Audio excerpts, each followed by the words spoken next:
गांव में एक पत्नी थी, एक पति, दोनों बड़े प्रेम से रहा करते थे। पति पढ़ता था, उसकी पढ़ाई अभी कंटिन्यू थी, चल रही थी कि विवाह हुआ। पत्नी में बहुत आसक्त था, उसका पति बहुत सुंदर थी, बहुत अच्छी थी। एक दिन उसके कॉलेज से ऑफर आया कि आपकी आगे की पढ़ाई लंदन में होगी, आप चाहें तो यहाँ की गवर्नमेंट आपको पढ़ाने, आप अच्छे नंबर लाए हैं, आप योग्य हैं, तो आपको गवर्नमेंट अपनी तरफ से भेजेगी लंदन पढ़ने के लिए। जब ये प्रस्ताव आया, 3 साल के लिए लड़के को जाना था। अब पत्नी को पता चला कि मेरे पति 3 साल के लिए पढ़ने लंदन जाएंगे। ये घटना उस जमाने की थी जब हमारे देश गुलाम था। तो मुंशी प्रेमचंद जी लिखते हैं कि वो लड़की, पत्नी आई, पति से कहा, आपका क्या विचार है, लंदन जाओगे? आपको ऑफर आया, आप जाना चाहो जाओ, नहीं जाना चाहो मत जाओ। पति बोला, नहीं, मेरा जी नहीं करता तुझे छोड़ के जाने का। कैसे रहूंगा 3 साल तेरे बिना, मैं नहीं जाता। कोई कैरियर वैरियर नहीं, जो है भारत में कमाएंगे, खाएंगे, प्रेम से रहेंगे। क्या करेंगे इतनी डिग्रियां, इतना पैसा क्या करेंगे जब अपने का प्यार नहीं है? तो मैं तुझे छोड़ के नहीं जाता। माँ को कैसे छोड़ूं, पिता को, और मेरी प्यारी तो तू है, मैं तुझे बहुत प्यार करता हूं। पर पत्नी ने समझाया। देखिए, पत्नी ने कहा कि आप जाइए, आप पढ़ लिख जाएंगे, आप बड़ा कद, बड़ा पद पाएंगे, मुझे बहुत प्रसन्नता होगी कि मेरा पति आज वहां, आपको जाना चाहिए। सारे गांव के लोग मना कर रहे थे, सारी समाज मना कर रही थी, और उस लड़के का खुद का मन नहीं था जाने का। लेकिन पत्नी ने उसे मोटिवेट किया, आपको जाना चाहिए, आपके भविष्य का सवाल है। 3 साल की तो बात थी, मैं रह लूंगी आपके, लेकिन याद रखिएगा, मुझे पत्र लिखते रहिएगा। उसने मन बनाया, सबने कहा अच्छा ठीक है। उसका मन नहीं था, पर फिर भी वो घड़ी आ गई जिस दिन उसे विदा होना था। वो विदा होने के लिए चला, पत्नी से मिलने गया, पत्नी को गले लगाया, कहा, प्रिय मैं जा रहा हूं, पर मेरा मन नहीं है तुम्हें छोड़कर जाने का। पत्नी ने कहा, जी मैं थोड़ी चाहती हूं कि आप जाएं, बस आपके पढ़ लिख लेने से इस राष्ट्र का, इस समाज का कितना भला होगा। आप पढ़ लिख जाएंगे तो आपके दोस्त मित्रों को आप न्याय दिला सकते हैं। आप वकालत की पढ़ाई पढ़ने जा रहे हैं, वकालत पढ़ने जा रहा था, एडवोकेट बनना है, जाओ। गले लगाया पत्नी ने, प्यार की बातें हुई, मुझे पत्र जरूर लिखते रहिएगा। पति ने कहा, प्रिय मैं तुम्हें छोड़कर जाना नहीं चाहता, पल पल तुम्हारी याद आएगी, कैसे रहूंगा तुम्हारे बिना। उसकी पत्नी को भी लगा कि मेरा पति कितना अच्छा है, मेरा कितना ख्याल रखता है। पति चला गया, ट्रेन में बैठा और वहां पहुंचा जहां से बड़ी बड़ी जहाजें, पहले यात्राएं जहाजों से होती थी। उस जहाज में बैठ के वो लंदन की ओर चला। वो लंदन पहुंचा, उसका कॉलेज उससे मिल गया, वो पढ़ना स्टार्ट कर दिया। परंतु हर महीने वो पत्नी को पत्र लिखता, पत्नी भी पत्र में उसको जवाब देती, हमें आपकी याद आ रही है। वो भी कहता, हम आपके बिना कैसे हैं। जैसे 1 साल बीता, पत्र आने खत्म, पत्र आने बंद। पहले अब 2 महीने में एक बार आता, फिर 6 महीने में, अब तो साल भर हो गया, पत्र नहीं आया। पत्नी को लगा मेरे पति का पत्र नहीं आया।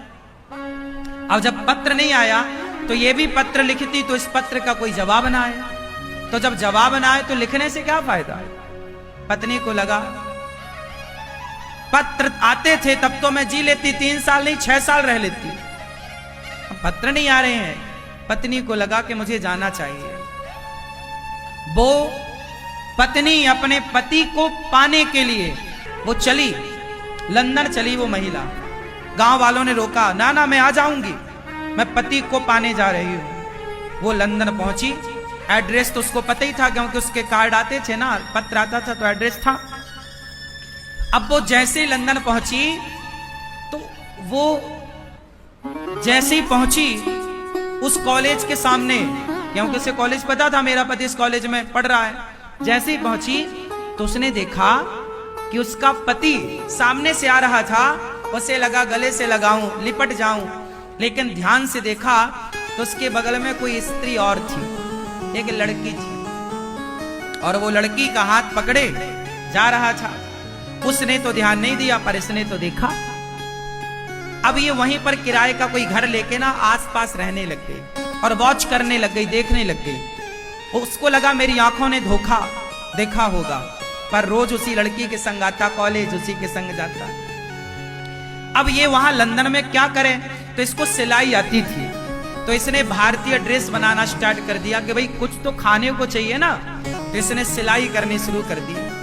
कुछ दिन के बाद वही लड़की जिससे उसके पति का इलू इलू था,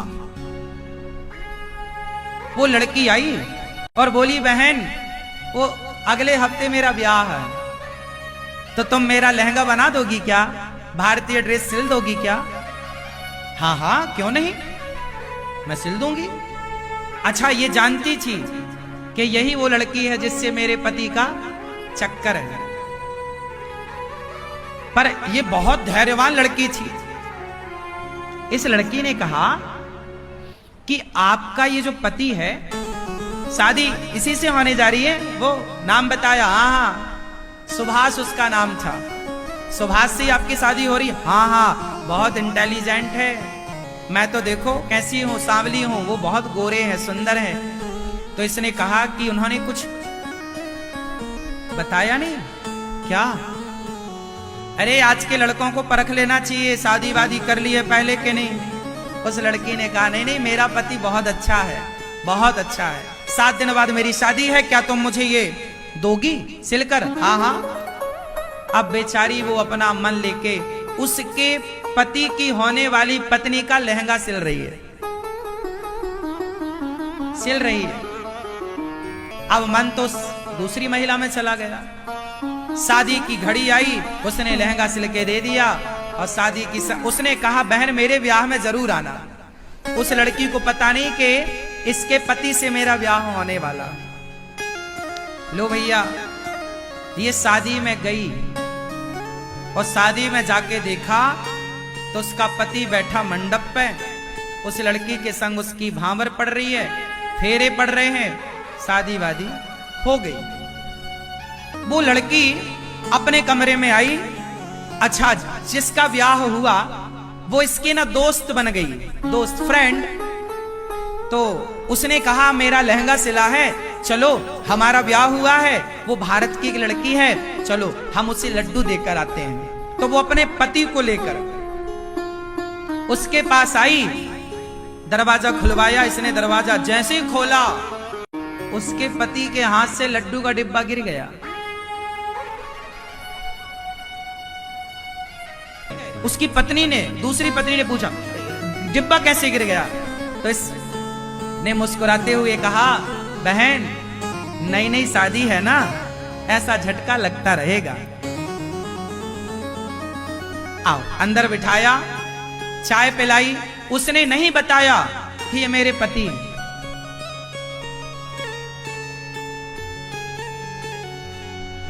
उस लड़की ने कहा, बहन तुमने मेरा लहंगा सिला, मेरी शादी में आई, बहुत अच्छा लगा, देखो मेरे पति कितने अच्छे हैं। हाँ बहन, तुम्हारे पति बहुत अच्छे हैं, भगवान करे कि तुम्हारे पति अच्छे ही रहें, क्योंकि कुछ लोग समाज में ऐसे हैं जो प्यार का इजहार किसी से करते हैं, साथ जीने और मरने की कसमें खाते हैं, पर साल 2 साल में ही अपने रंग बदल देते हैं। बहन भगवान करे तुम्हारे पति ऐसे ना हो। अब वो सुन रहा है, वो तो जान रहा कि मैंने से सारी जिंदगी साथ जीने मरने की कसमें खाई, पर वो पानी पानी था, कहे तो कहे क्या। वो लड्डू वड्डू बांट के घर चला गया। ये अपना, इसने देख लिया कि मेरा पति कहाँ है। इसने दरवाजा बंद किया, किराए का घर था, किराया दिया, जिसका था दिया। और अपने किराएदार मालकिन को एक डिब्बी देती है, बहन वो मेरी सहेली आएगी कल, तो ये डिब्बी उसे देना और ये पत्र देना, और ये वापस भारत की ओर रवाना हो गई। उसका पति ना, उसे नींद ना आई, उसको लगा मेरी पत्नी कितनी अच्छी है कि मेरा पता लगाते वो भारत से लंदन आ गई, और देखो उसने मेरे बिना किसी और से आंखें ना मिलाई, और मैंने उसके बिना साल 2 साल में किसी और लड़की से प्यार करके शादी कर ली। उस आदमी ने सोचा कि ये जो लड़की है, ये जो मुझे लंदन में मिली है, क्या ये मेरे लिए इतना त्याग कर सकती है जितना मेरी भारत की उस पत्नी ने त्याग किया। वापस आया कि चलो सॉरी बोलूंगा, माथा चरणों में रखूंगा, माफी मांगूंगा। वो दौड़ा दौड़ा रात को आया, पत्नी से बोला मैं आ रहा हूं, दौड़ा दौड़ा आया, पर वहां तो अब वो थी ही नहीं। मालकिन ने कहा कि भैया ये कागज दिया है और ये कुछ डिब्बा है। उसने खोला तो शादी का जोड़ा जो उसने अपनी शादी में पहना था, अपनी शादी में जो उसने लाल शादी साड़ी वाड़ी पहनी होगी, वो सब जोड़ा रखा, सिंदूर की डिब्बी दी, और उसने लिखा अपनी सहेली को, मतलब उसकी पत्नी को, कि बहन तुम्हारी जोड़ी अमर रहे, और अब मेरी इच्छा है कि तुम्हारे ही शुभ हाथों से, तुम सुहागन हो, तुम पतिव्रता हो, तुम्हारे शुभ हाथों से ये सिंदूर, तुम ये शादी का जोड़ा एक नदी में, जलाशय में विसर्जित कर देना। क्यों? तुम्हारा घर बस गया, तुम्हारा जीवन सुखमय रहे। अब मेरे जीवन में इस सिंदूर का कोई काम नहीं है, इस शादी के जोड़े का कोई काम नहीं है। मेरे पति अब मुझे कभी ना मिल पाएंगे, मेरे पति से मेरी मुलाकात कभी ना हो पाएगी, तो मेरे इस सिंदूर को तुम विसर्जित कर दो। अब ये बात उसका पति पढ़ रहा है, पढ़ पढ़ के रो रहा है, रोता रोता याद कर रहा है। इसी के साथ मुंशी प्रेमचंद्र जी ने इस कहानी को पूरा किया।